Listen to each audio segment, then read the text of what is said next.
सबैमा नमस्कार। आज म यहाँहरू समक्ष आर्थिक वर्ष 2078-79 को बजेटको सारांश लिएर उपस्थित भएको छु। नेपालको संविधानको धारा 119(3) मा राजस्व र व्ययको अनुमान प्रत्येक वर्षको जेठ 15 गते संघीय संसदमा पेश गर्नेछ भन्ने व्यवस्था भए बमोजिम यो बजेट प्रस्तुत भएको हो। 2078 जेठ 8 गते प्रतिनिधि सभा विघटन भएको कारण प्रधानमन्त्री कार्यालयबाट बजेट प्रस्तुत भएको हो।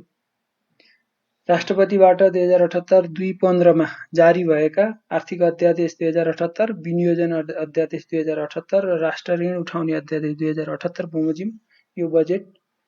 तर्जुमा र प्रस्तुत भएको छ। बजेट तर्जुमाका आधार निम्न बमोजिम उल्लेख भएको छ। नेपालको संविधान, चुनावी घोषणा पत्र, 15औं योजना, समृद्ध नेपाल सुखी नेपालीको राष्ट्रिय आकांक्षा, विकासशील राष्ट्रमा स्तरोन्नति हुने अठोट र दिगो विकास लक्ष्यहरू, कोभिड-19 महामारीबाट संकटग्रस्त अवस्था विद्यमान रहेको र यस संकटको समयमा नेपालीको जीवन रक्षाको लागि सर्वोच्च प्राथमिकता दिइएको छ। सबै प्रकारका सामाजिक आर्थिक विभेदको अन्त्य गर्दै विकास, समृद्धि र सामाजिक न्यायको यात्रालाई थप गतिशील बनाउने र समाजवादको आधार निर्माण गर्ने उद्देश्यबाट यो बजेट निर्देशित भएको छ। कुल बजेट 16 खर्ब 47 अर्ब 57 करोड रहेको छ। यस बजेटको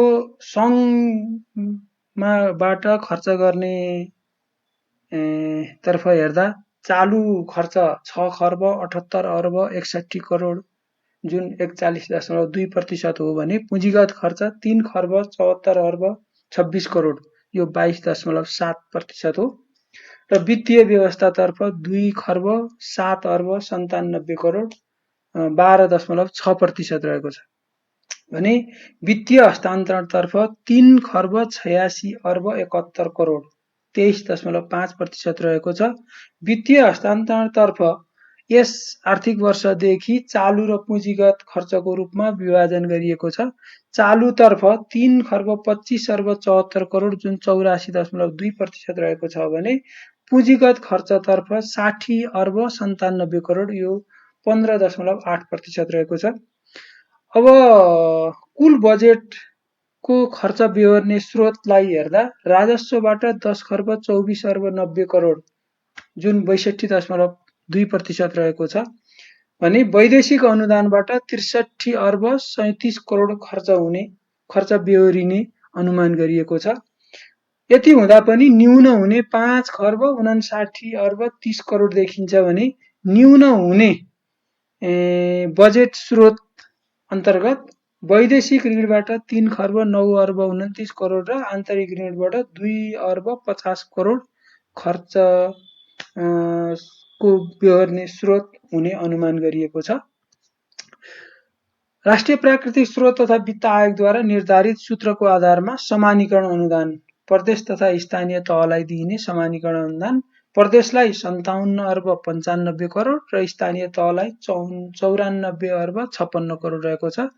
सशर्त अनुदानतर्फ प्रदेशलाई 35 अर्ब 87 करोड, स्थानीय तहलाई 1 खर्ब 73 अर्ब 50 करोड रहेको छ। समपूरक अनुदानतर्फ 12 अर्ब 37 करोड र विशेष अनुदानतर्फ 12 अर्ब 46 करोड रहेको छ। यस्तै राजस्व बाँडफाँडतर्फ प्रदेश र स्थानीय तहमा 1 खर्ब 26 अर्ब 69 करोड रहने कुरा बजेटमा उल्लेख भएको छ। विभिन्न मन्त्रालयका बजेटलाई समेत यहाँ मैले प्रस्तुत गरेको छु। अब आर्थिक वर्ष 2078-79 को बजेटका उद्देश्यहरूलाई हेर्दा 4 वटा उद्देश्यहरू उल्लेख भएको छ। कोभिड-19 को महामारीबाट नागरिकको जीवन रक्षा गर्ने, दोस्रो अर्थतन्त्रको शीघ्र पुनरुत्थान गर्न आर्थिक गतिविधि एवं विकास निर्माणका कार्यहरूलाई तीव्रता दिने, तेस्रो राज्यको लोककल्याणकारी भूमिकालाई सुदृढ बनाउने, सामाजिक सुरक्षा एवं संरक्षण प्रदान गर्ने र सामाजिक न्याय सहितको समृद्धि हासिल गर्ने एवं चौथो सार्वजनिक, निजी र सहकारी क्षेत्रमा उपलब्ध स्रोत र साधनलाई उत्पादनशील क्षेत्रमा परिचालन गर्दै उत्थानशील अर्थतन्त्र निर्माण गर्ने रहेका छन्। भने आर्थिक वर्ष 78-79 को बजेटका यी उद्देश्यहरू हासिल गर्नको लागि कोभिड-19 को रोकथाम, नियन्त्रण, उपचारका लागि परीक्षणको दायरा विस्तार, उपचारको व्यवस्था, स्वास्थ्य उपकरण तथा सामाजिक सामग्रीको आपूर्ति, निशुल्क खोपको सुनिश्चितता लगायतका 10 वटा प्राथमिकताका क्षेत्रहरू निर्धारण गरिएका छन्। अब यो बजेट तर्जुमा गर्दै गर्दाको देशको अर्थतन्त्रको अवस्था हेर्दा गत वर्षको आर्थिक वृद्धि दर 2.1% ऋणात्मक रहेको र चालु वर्षमा 4% आर्थिक वृद्धि हुने अनुमान रहेको छ। कुल गार्हस्थ्य उत्पादनको अनुपातमा कुल लगानी 30.8% र कुल राष्ट्रिय बचत 31.4% हुने अनुमान रहेको छ। बजेटका विशेषताहरू सरसर्ती हेर्दा हालको कोभिड-19 महामारीको रोकथाम, नियन्त्रण, उपचारमा प्राथमिकता दिँदै स्वास्थ्य पूर्वाधारमा लगानी वृद्धि गरिएको छ। कोभिड-19 महामारीका कारण शिथिल अर्थतन्त्रलाई चलायमान बनाउन र जनजीविकालाई सहज बनाउन राहत, प्रोत्साहन, सहुलियत र पुनरुत्थानका कार्यक्रम ल्याइएको छ। राष्ट्रिय गौरवका आयोजनाका साथै विगतदेखि सञ्चालनमा रहेका अधुरा आयोजना सम्पन्न गर्न बजेट तथा कार्यक्रमको निरन्तरता दिइएको छ। विकासका पूर्वाधार निर्माणमा जोड दिइएको छ। सबै क्षेत्रमा व्यवस्थापन सूचना प्रणाली कार्यान्वयनको आधार तयार गरिएको छ। राष्ट्रलाई विभिन्न क्षेत्रमा आत्मनिर्भर बनाउने आधारशिला निर्माणको प्रयास गरिएको छ र सबै किसिमका विभेदको अन्त्य गर्दै सुशासन कायम गर्ने र उत्तरदायी शासकीय व्यवस्थाको प्रत्याभूति दिने प्रयास भएको छ। यो बजेटलाई सरसर्ती हेर्दा राष्ट्रपति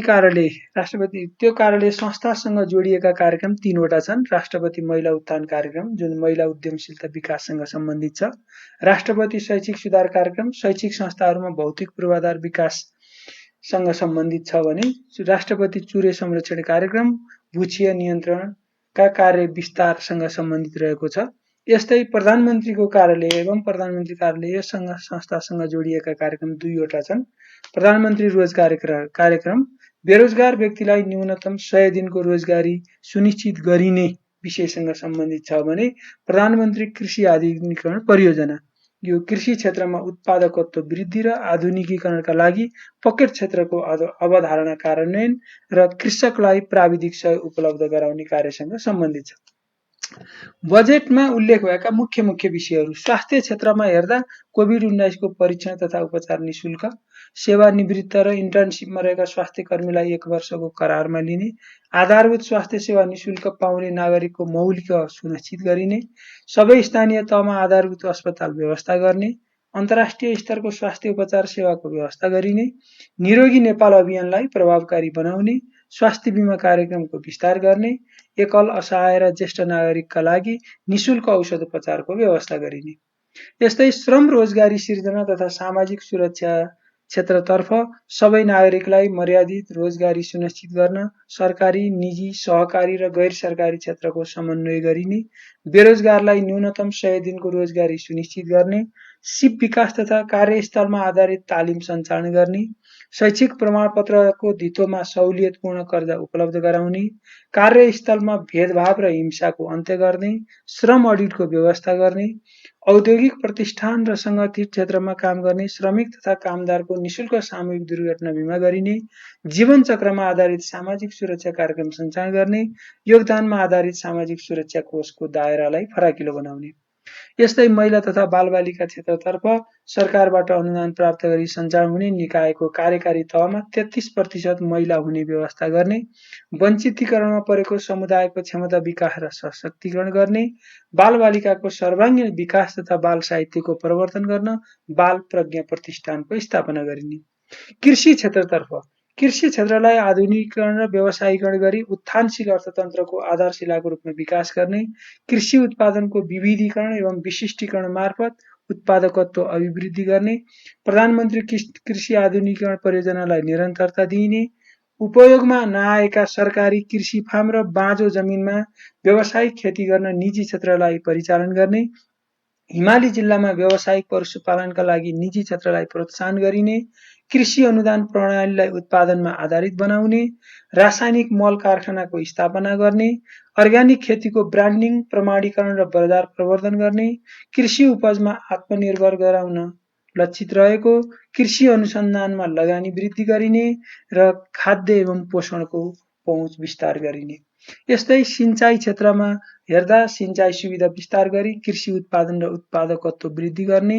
ठूला सिंचाई आयोजना निर्माण सम्पन्न गर्ने, थप आयोजना सञ्चालन गर्ने, खानेपानी, सिंचाइ र विद्युतका लागि बहुउद्देश्यीय प्रविधिबाट जलस्रोतको उपयोग गर्ने, भूक्षय नियन्त्रणका उपाय अवलम्बन गरिने। यसैगरी भूमि व्यवस्था, सहकारी तथा गरी निर्माणतर्फ सार्वजनिक एवं सरकारी जग्गाको संरक्षण गरिने, भूमि सम्बन्धी समस्या समाधान आयोग मार्फत भूमिहीनलाई जग्गा वितरण गरिने, भूमि बैंक मार्फत जग्गाको उपयोग गरी उत्पादन बढाउने,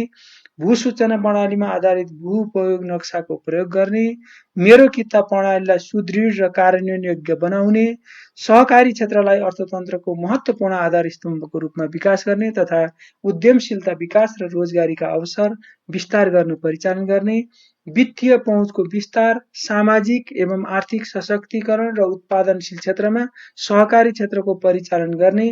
गरिब घर परिवारलाई राज्य सुविधा परिचय पत्र प्रदान गर्ने र गरिब लक्षित सुविधासँग आबद्ध गर्ने, गरिबी निवारण कोष खारेज गरी कोषमा आबद्ध करिब 32,000 सामुदायिक समूहलाई सहकारीमा रूपान्तरण गर्ने। वन तथा वातावरण क्षेत्रतर्फ वनजन्य उद्यमलाई रोजगारी र आर्थिक उपार्जनसँग आबद्ध गर्ने, दिगो वन व्यवस्थापनको राष्ट्रिय मापदण्ड कार्यान्वयन गर्ने, राष्ट्रपति चुरे संरक्षण कार्यक्रमलाई सुदृढ बनाउने, वनजन्य पशुपन्छीको व्यावसायिक पालनका लागि साझेदारी गरिने, वन क्षेत्रमा सामूहिक खेती र निजी जग्गामा कृषि वन लगाउन प्रोत्साहन गरिने, विद्युतीय सवारी साधनको उपयोगलाई प्रोत्साहन गरिने। पर्यटन क्षेत्रतर्फ नेपाललाई आकर्षक, रमणीय र सुरक्षित पर्यटकीय गन्तव्यको रूपमा विकास गर्ने, पर्यटन क्षेत्रको विविधीकरण र विस्तारको लागि निजी क्षेत्रको सहकार्यमा एकीकृत पर्यटन पूर्वाधार विकास कार्यक्रम सञ्चालन गर्ने, जीपीएस ट्र्याकिङ सहितको एकीकृत पर्यटन सूचना प्रणाली स्थापना गर्ने, साहसिक पर्यटनका क्षेत्रमा लगानी गर्न राष्ट्रिय तथा अन्तर्राष्ट्रिय लगानीकर्तालाई आकर्षण गरिने। अब औद्योगिक विकास र लगानी प्रवर्धनतर्फ नेपाललाई आकर्षक एवं सुरक्षित लगानी गन्तव्यको रूपमा विकास गर्ने, स्वदेशी वस्तुको बृहत उत्पादन, बजारीकरण, प्रयोग र निकासी प्रवर्धनका लागि निजी क्षेत्रसँगको सहकार्यमा made in Nepal, make in Nepal अभियान सञ्चालन गर्ने, औद्योगिक क्षेत्रको पूर्वाधार विकास गर्ने, विशेष आर्थिक क्षेत्र सेजको विस्तार गर्ने, स्थानीय तहमा औद्योगिक ग्राम विस्तार गर्ने, सार्क हस्तकला भवन तथा अन्तर्राष्ट्रिय प्रदर्शनी निर्माण र सञ्चालन गर्ने, एकल बिन्दु सेवा केन्द्रबाट लगानीकर्तालाई उद्योग सम्बन्धी सम्पूर्ण सेवा विद्युतीय माध्यमबाट प्रदान गर्ने। यस्तै डिजिटल एन्ड आर्टिफिसियल इन्टेलिजेन्स प्रविधिको उपयोग गरिने, प्रदूषण रहित स्वच्छ राजधानी बनाउन काठमाडौँ उपत्यकामा रहेका उद्योगहरूलाई मकवानपुरमा स्थानान्तरण गर्न प्रोत्साहन गरिने, सबै प्रदेशमा भगत सर्वजित शिल्प उत्थान तथा विकास कार्यक्रम सञ्चालन गरी परम्परागत सिप कला पेसालाई संरक्षण, सम्वर्धन र आधुनिकीकरण गरी व्यावसायिक बनाउन र रोजगारीका अवसर र दायरा विस्तार गर्ने,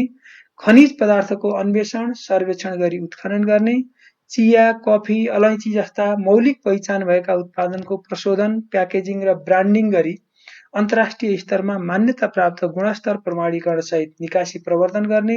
निर्यातजन्य उद्योगमा विदेशी लगानी आकर्षित गर्ने, छिमेकी मुलुकहरूसँगको वाणिज्य तथा व्यापार सन्धि पुनरावलोकन गर्ने, राष्ट्रिय गुणस्तर नीति तर्जुमा गरी कार्यान्वयन गरिने। यस्तै शिक्षा क्षेत्रतर्फ सबै बालबालिकाको शिक्षामा पहुँच सुनिश्चित गर्ने, नतिजामूलक शैक्षिक मूल्याङ्कन प्रणाली अवलम्बन गर्ने, शैक्षिक गुणस्तर अभिवृद्धि गर्न नतिजाको आधारमा अनुदान दिने व्यवस्था गर्ने, आधारभूत तहमा भर्ना दर 100% पुर्याउने, अनिवार्य र निशुल्क आधारभूत शिक्षा सुनिश्चित गर्ने, सामुदायिक विद्यालयका सबै कक्षा 5 सम्मका विद्यार्थीहरूलाई दिवा खाजा उपलब्ध गराउने, शिक्षक दरबन्दी मिलान गर्ने, सबै सामुदायिक विद्यालयहरूमा निशुल्क ब्रोडब्यान्ड इन्टरनेट सेवा पुर्याउने, वैकल्पिक शिक्षण सिकाइ कार्ययोजना कार्यान्वयन गर्ने, 13 हिमाली जिल्लामा माध्यमिक तहको आवासीय विद्यालय सञ्चालन गर्ने, एक विद्यालय एक स्वास्थ्य कर्मी व्यवस्था गर्ने, 70% प्राविधिक शिक्षा र 30% साधारण शिक्षाको व्यवस्था गरिने, सबै स्थानीय तहमा प्राविधिक शिक्षालय सञ्चालन गरिने, विज्ञान र प्रविधि सम्बन्धी कार्यलाई एकीकृत र समन्वयक रूपमा सञ्चालन गर्न विज्ञान प्रविधि तथा नवप्रवर्तन परिषद गठन गर्ने। युवा तथा खेलकुद तर्फ युवाको क्षमता अभिवृद्धि गरी देशभक्त, अनुशासित र उद्यमशील बनाइने, सबै प्रदेशमा युवा नवप्रवर्तन केन्द्र स्थापना गरिने, स्थानीय तहमा खेल ग्रामको व्यवस्था गरिने। सडक पूर्वाधार र सार्वजनिक यातायात क्षेत्रतर्फ सबै सडकको GIS म्यापिङ गरी वर्गीकरण गरिने, सडक विस्तार, हुलाकी राजमार्ग, द्रुत मार्ग तथा मध्य पहाडी लोकमार्ग निर्माणलाई तीव्रता दिइने, सुरुङ मार्ग निर्माणलाई विस्तार गरिने, आधुनिक प्रविधियुक्त रेल यातायात सञ्जाल विकास गरिने, ठूला नदी प्रणालीमा जल यातायात सञ्चालन गरिने। जलविद्युत विकासतर्फ हेर्दा उज्यालो नेपाल अभियान सञ्चालन गर्ने, विपन्न परिवारमा निशुल्क विद्युत जडान गरिने, जलविद्युत उत्पादनमा लगानी आकर्षित गर्न, सम्भाव्य मुलुकहरूसँग द्विपक्षीय तथा बहुपक्षीय विद्युत व्यापार सम्झौता गर्ने, जलविद्युत प्रणाली उत्पादन, प्रसारण लाइन र सबस्टेसन सुदृढ गरिने, वैकल्पिक ऊर्जाको उत्पादन र उपभोग गरिने। आवास र शहरी विकास क्षेत्रतर्फ सुरक्षित नागरिक आवास योजना तथा जनता आवास कार्यक्रम विस्तार गरिने, जोखिमयुक्त बस्ती स्थानान्तरण र एकीकृत बस्ती विकास गरिने, विपद विस्थापित परिवारको पुनःस्थापना गरिने, सुरक्षित र प्रविधि मैत्री स्मार्ट सिटी विकास गरिने, विद्युत, टेलिफोन, खानेपानी, अप्टिकल फाइबर लगायतको संरचना भूमिगत गरिने र व्यवस्थित आवासको लागि एकीकृत जग्गा एकीकरण कार्यक्रम सञ्चालन गर्ने। यस्तै हवाई पूर्वाधारतर्फ आकस्मिक सेवा व्यवस्थापनका लागि सबै स्थानीय तहमा हेलिप्याड निर्माण गरिने, त्रिभुवन विमानस्थललाई नेपाली मौलिक संस्कृति झल्कने बुटिक विमानस्थलको रूपमा विकास गरिने, आन्तरिक उडानका लागि विभिन्न स्थानमा विमानस्थल विस्तारलाई निरन्तरता दिइने। स्थानीय पूर्वाधार विकासतर्फ सबै स्थानीय तहको केन्द्रलाई राजमार्गसँग जोड्ने, स्थानीय पूर्वाधार साझेदारी विकास कार्यक्रम खारेज गरिएको, सबै स्थानीय तहका प्रशासनिक भवन निर्माण कार्यलाई तीव्रता दिइने। सञ्चार तथा सूचना प्रविधि विकासतर्फ सूचना तथा सञ्चार प्रविधिको अधिकतम उपयोग गर्न डिजिटल नेपाल फ्रेमवर्क कार्यान्वयन गरिने, ज्ञान र सूचनामा आधारित डिजिटल अर्थतन्त्रको विकास गरिने, ग्रामीण दूरसञ्चार विकास कोष परिचालन गरी वडा कार्यालय, विद्यालय, स्वास्थ्य संस्था, क्याम्पसहरूमा ब्रोडब्यान्ड इन्टरनेट विस्तार गर्ने, सरकारी निकायबाट प्रदान गरिने सबै प्रकारका सेवालाई नागरिक एपमा आबद्ध गर्ने। यस्तै राष्ट्रिय सुरक्षातर्फ सीमा सुरक्षा, अपराध तथा अवैध व्यापार नियन्त्रण गर्न सीमा क्षेत्रमा बोर्डर आउटपोस्ट BOP सञ्चालन गर्ने, 70 लाख नागरिकलाई राष्ट्रिय परिचय पत्र वितरण गर्ने, व्यक्तिगत घटना दर्तामा विद्युतीय माध्यमको प्रयोग बढाउने। विपद व्यवस्थापनतर्फ विपद जोखिम न्यूनीकरण वित्तीय रणनीति कार्यान्वयन गर्ने, विपद पूर्व सूचना प्रणाली विकास गरिने। अन्तर्राष्ट्रिय सम्बन्धतर्फ हेर्दा जलवायु परिवर्तनका सम्बन्धमा सगरमाथा संवाद कार्यक्रम आयोजना गरिने, मर्यादित रोजगारीको निरन्तरताको लागि विदेश स्थित नियोगहरूलाई परिचालन गरिने, गैर आवासीय नेपालीको ज्ञान, पुँजी र प्रविधिलाई राष्ट्रिय विकासमा उपयोग गरिने र सुशासनतर्फ भ्रष्टाचार विरुद्धको शून्य सहनशीलता नीति कार्यान्वयन गरिने, सार्वजनिक सेवालाई सर्वसुलभ, छरितो र प्रविधि मैत्री बनाउने, प्रमुख पदाधिकारी र आयोजना प्रमुखसँग परिमाणात्मक तथा मापन योग्य सूचक सहित कार्य सम्पादन सम्झौता गरिने, पूर्वाधार आयोजनाको गुणस्तर अभिवृद्धि गर्न राष्ट्रिय सतर्कता केन्द्र मार्फत प्राविधिक परीक्षणको दायरा विस्तार गर्ने। यसको साथसाथै यस बजेटमा उल्लेख भएका अन्य विषयहरू हेर्दा भूकम्पपछिको पुनर्निर्माणसँग सम्बन्धित सुरक्षित नेपाल निर्माणको 10 वर्षे कार्यक्रम कार्यान्वयन गरिने, निशुल्क कानुनी सहायता कार्यक्रम सबै जिल्लामा विस्तार गरिने, निजामती विद्यालय विस्तार गरिने, खुला तथ्याङ्कको अवधारणालाई क्रमशः कार्यान्वयन गरिने, आयोजना व्यवस्थापनका लागि सङ्घ, प्रदेश र स्थानीय तहबीचको समन्वय प्रभावकारी बनाउन प्रदेश र स्थानीय तहले बजेट पेश गर्ने समय तालिकामा परिमार्जन गरिने, राष्ट्रिय आयोजना बैंकलाई मापदण्डमा आधारित बनाई नियमित रूपमा अद्यावधिक गरिने, मन्त्रालय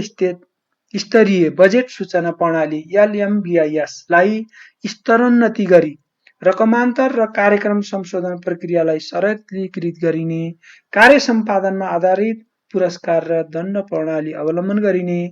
विद्युतीय भुक्तानीका उपकरणको प्रयोगलाई सहज, सुलभ र सुरक्षित बनाइने, नेशनल पेमेन्ट स्विच स्थापना गरिने र वस्तु विनिमय बजार कारोबार सञ्चालन गरिने।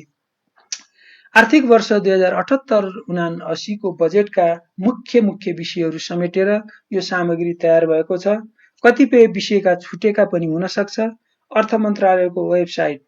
www.mof.gov.np मा